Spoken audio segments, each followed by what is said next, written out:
네, 첫 번째 큐브의 키워드는 왜라는 키워드를 가지고 왔습니다. 친형 부부로부터 30년 넘게 출연료를 횡령당했다고 주장한 방송인 박수홍 씨가 결국 법적 대응을 선택했습니다. 친형이 더 이상 대화를 통한 해결 의지가 없는 것으로 판단해서 이런 결정을 내렸다고 하는데요. 김민하 평론가 계속해서 사건 큐브 함께해 주실 거고요. 손수호 변호사 모셨습니다. 어서 오십시오.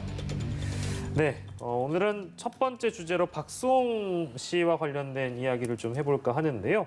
일단 법적 대응을 하기로 결정을 한 것으로 입장을 밝혔고 법적 다툼으로 간다면 당연히 이제 이런 사안들이 굉장히 긴 공방이 되겠죠. 쟁점을 좀 정리해 본다면 어떤 게 될까요? 누가 나쁜 사람이냐 또는 형제 간에 이런 법적 다툼이 발생한 게 참 안타깝다.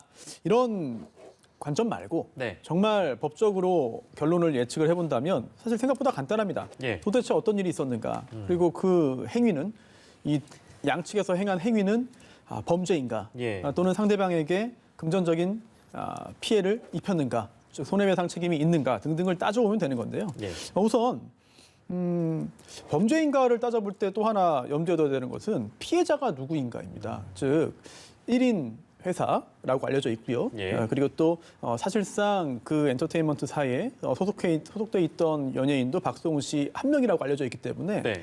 이게 박수홍 씨가 개인적으로 직접 손해를 입은 것이냐 아니면 그 회사가 횡령의 피해자냐 등등을 좀 잘 따져봐야 됩니다. 따라서 피해자가 누구이며 또 그러한 피해를 입힌 사람이 누구인지 등등을 잘 따져야만 법적인 결론이 나올 것이고요. 예, 예. 그리고 또 이 둘의 관계도 중요합니다. 형제잖아요. 예. 네, 형제이기 때문에 형제 간의 재산 범죄는 굉장히 독특하게 좀 특이하게 취급하는 규정이 있기 때문에 예. 그러한 규정을 적용할 때 어떻게 될 것인가 이 부분도 확인을 해봐야 됩니다. 예, 그렇군요.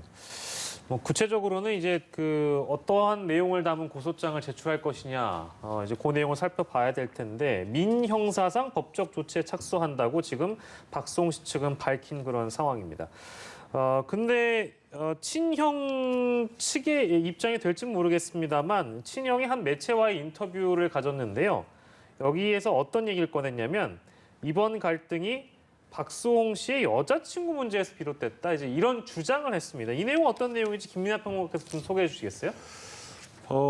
박수홍 씨에게 93년생 여자친구가 있는데 네. 이 여자친구를 가족에게 소개를 하려고 했는데 그것이 이제 원만하게 진행이 되지 않아서 그래서 이제 시작된 갈등이다라는 게 이 친형의 주장이고요. 예. 그리고 여자친구라는 사람은 이제 박수홍 씨가 이제 거주하고 있는 상암동의 아파트의 명의자이다 이런 얘기도 하고 있습니다. 예. 그런데 이게 사실은 무슨 얘기인지 사실은 명확하게 잘 납득이 안 되는 분들도 있을 것 같은데요. 왜냐하면 분명히 지금 앞서 우리가 들은 얘기는 돈을 횡령을 했다든지 이것들을 돈의 어떤 문제로 쭉 얘기를 했는데 예. 갑자기 왜 93년생 여자친구가 나오는 것이냐. 네네네. 이게 좀 의문인 대목이 있는 거거든요. 이 여자친구가 이런 문제제기를 공개적으로 하라고 사주를 했다는 것인지 아니면 우리가 모르는 다른 맥락의 이유가 있다는 것인지 그런 것들이 속 시원하게 얘기하고 있지도 않은 거여서 네네. 이런 얘기를 왜 하고 있는가 좀 의문인 것인데 그래서 이게 결과적으로는 여론전에서의 흠집내기 아니냐 이런 평가도 있는 게 또 사실이거든요. 예. 이전에도 비슷한 얘기가 나왔습니다. 박수홍 씨가 클럽에 많이 갔다, 여행을 많이 다닌다,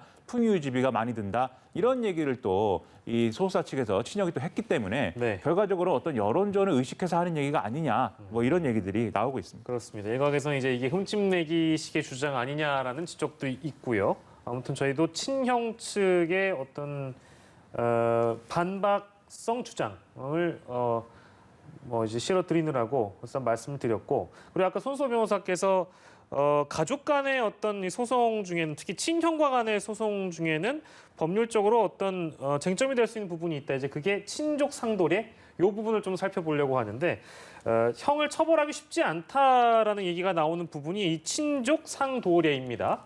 이게 어떤 거예요? 일단 전제를 해야 될 것 같습니다. 네네네. 이 규정을 이제 해석하고 이 규정의 적용 여부를 따질 때는 일단 기본적으로 재산범죄가 발생했어야 돼요. 그래서 네. 그런 재산범죄를 저지른 사람을 처벌하지 못하게 될 가능성이 생기는 게 이 규정 때문이기 때문에 네네. 일단 재산범죄, 횡령이나 사기 등이 발생했다고 전제를 해야 됩니다. 네네네. 전제입니다. 예. 그런데 그래서 또 한 번 또 경우가 나뉩니다. 왜냐하면 이 친족 상도례라고 하는 거는요, 사기나 횡령이나 배임이나 이런 절도, 작물 등등의 특정한 범죄에 의해서 법이 특히 형법이 예. 가족 간의 관계까지 깊숙이 개입하지 않겠다는 걸 선언한 겁니다. 즉 알아서 가족 간에 잘 해결해라. 예. 이거는 가족 간에 설령 뭐 이런 돈 관련된 범죄를 저질렀다 하더라도 예. 우리 개입하지 않겠다. 예, 예. 처벌하지 않겠다. 그러니 가족 간에 잘 해결하라라고 하는 취지로 만들어진 규정인데 예. 이것도 두 개로 나뉩니다. 우선 기본적으로 직계 혈족, 예. 뭐 배우자, 뭐 동거 친족, 동거 가족 등의 경우에는 이거는 형을 면제합니다. 예.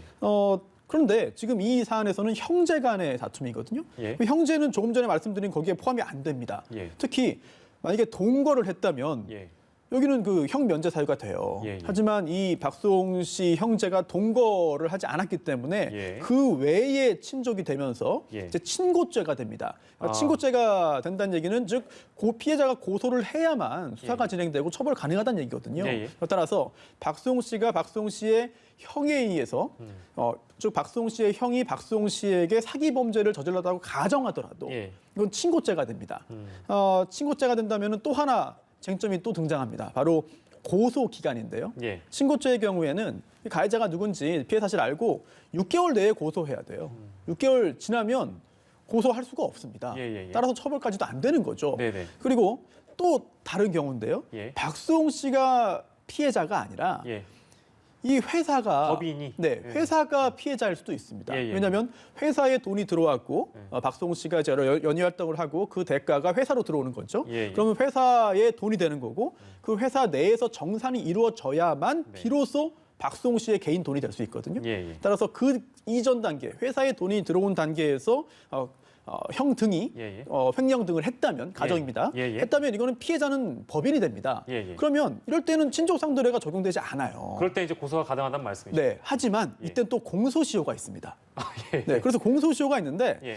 이렇게 횡령의 경우에 단순 횡령은 이제 7년이고요. 예. 또 업무상 횡령은 법정형이 조금 더 높기 때문에 10년이 되고요. 예. 그리고 또 15년 공소시효 기간이 15년인 경우도 있습니다. 예, 왜냐하면 이게 그 5억 원 이상 횡령한 경우에는 특경법이 적용되는데 예. 50억 원을 넘는 초과하는 경우에는 법정형이 무기징역도 있습니다. 따라서 공소시효가 15년이거든요. 예. 즉 이거를 박수홍 씨를 피해자로 봐서 사기죄로 가든 아니면 그 회사를 피해자로 봐서 횡령으로 가든 예. 또는 기타 다른 범죄로 보든 고소기간과 공소시효를 따져봐야 하는 그런 상황이 되겠죠. 네, 그러니까 언제부터 횡령이 이루어졌는지도 중요하고, 그러니까 공소시효 때문에 당연히 그런 것이고 범행 인지 시점도 또한 중요한 것이겠네요. 알겠습니다. 이게 좀 쉽지 않은 그런 내용이긴 한데 이게 친족 상도례라는 점을 저희가 초반부에 살펴봤습니다. 법적인 내용은 쭉 이제 손수 변호사가 살펴주셨는데 친족 상도례를 듣고 나니까 이게 뭔가 이 친형과 친동생 간의 법적 분쟁이 발생할 수 있는데 재산과 관련해서요. 근데 친족 상대로는 제도를 듣고 나니 만약에 피해자의 경우에 진짜 억울하다면 형이든 동생이든 간에 이게 현실적으로 맞는 제도인가라는 의문이 들 법도 한데요. 어떻게 좀 평가하세요?